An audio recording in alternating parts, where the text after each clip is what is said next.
কর্ণসুবর্ণ দুর্ঘটনাকাণ্ডে ধৃত গেটম্যান আদালতে 7 দিনের পুলিশি হেফাজত। গত 17 জুলাই বহরমপুরের কর্ণসুবর্ণ স্টেশনের কাছে গোবিন্দপুর এলাকায় লেভেল ক্রসিং এর একটি গাড়িকে ট্রেনের ধাক্কায় মর্মান্তিক দুর্ঘটনা ঘটে।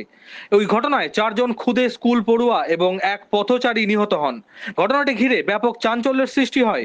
এই ঘটনায় গ্রেপ্তার হওয়া লেভেল ক্রসিং এর গেটম্যান অনুপ কর্মকারকে রবিবার 19 জুলাই লালবাগ ক্রিমিনাল কোর্টে পেশ করে আজিমগঞ্জ জিআরপি। তদন্তের স্বার্থে পুলিশ আদালতের কাছে অভিযুক্তকে 7 দিনের পুলিশি রিমান্ডে নেওয়ার আবেদন জানায়।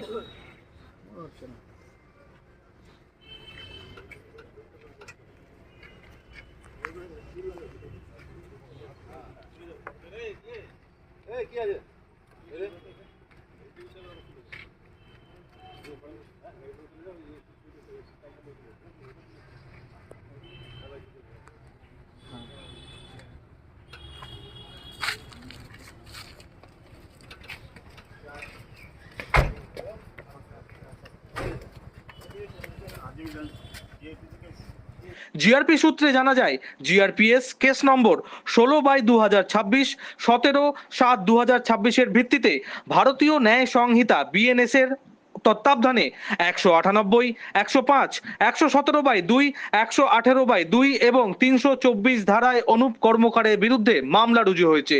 এদিন আদালত চত্বরে অভিযুক্তের পক্ষে আইনজীবী সোনা ভট্টের সহকারী তপব্রত সরকার মামলাটি নিয়ে নিজের বক্তব্য তুলে ধরেন। তিনি আদালতে কি বললেন শুনুন এই প্রতিবেদনে। Bureau report, Bangla news.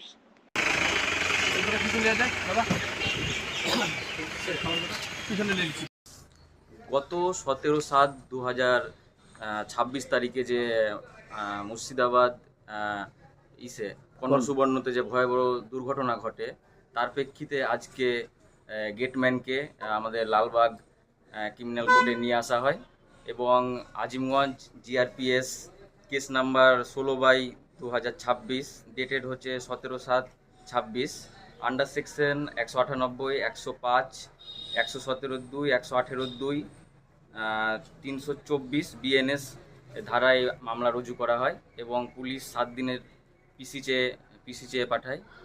এটি আজিমগঞ্জ জিআরপিএস কেস আন্ডারে পড়ছে। এটা আসামি পুলিশ 7 দিন পিসি চেয়ে পাঠিয়েছে। এবার পিসি রিটার্নে কি আসুক সেটার উপর নির্ভর করছে। আমরা আইনের উপর আস্থা আছে, আমাদের সঠিক বিচার পাবে আসামি। বিচারক কে আছেন? বিচারক এখন। আচ্ছা, ঠিক আছে।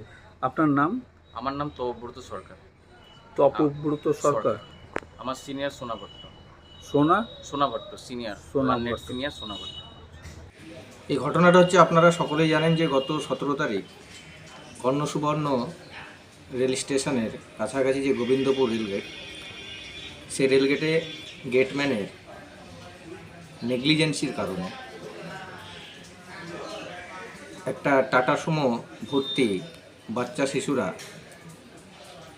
যখন রেলগেট ক্রস করছিল, তখন ডাউন ট্রেন এসে সেই টাটা সুমোতে ধাক্কা মারে, যার ফলে 5-6 জন নিরীহ বাচ্চাদের প্রাণ গেছে।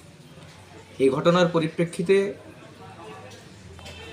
কর্ণসুবর্ণ যে স্টেশন ম্যানেজার, সেই স্টেশন ম্যানেজার একটা রিটেন কমপ্লেন করে। সেই কমপ্লেনের বেসিসে আজকে একজন অ্যাকিউজ যে রেল গেটম্যান ছিল, তিনি অ্যারেস্ট হয়ে এসেছিলেন এবং লন্ডন কোর্টের কাছ থেকে 7 দিনের পিসি চেয়েছিল। 7 দিনের পিসি অ্যালাউ হয়েছে এবং ওই রেল গেটম্যানের এগেনস্টে যে সেকশানগুলো লাগু হয়েছে সেগুলো হচ্ছে ভারতীয় ন্যায় সংহিতার 105, 115/2, 117/2, 118/2, 198, 324 ও 154 রেলওয়ে অ্যাক্ট, এই ধারায় তার এগেনস্টে মামলা রুজু হয়েছে। অভিযুক্ত উকিলবাবুরা বললেন যে এই ঘটনার সঙ্গে তাদের ক্লায়েন্ট বা তাদের অভিযুক্ত কোনোভাবে জড়িত না, কিন্তু এখন তো যেহেতু এটা early stage of the investigation, তদন্ত চলছে, আগামী দিনে এটা পরিষ্কার হয়ে যাবে তার কি পার্ট প্লে ছিল, তার কি নেগলিজেন্সি ছিল, তার দ্বারা এতগুলো মানুষের প্রাণ গেল কিভাবে, সেটা তদন্ত সাপেক্ষে, সেটা তদন্তে উঠে আসবে নিশ্চয়ই। আগামী দিনে আপনারাও দেখতে পাবেন।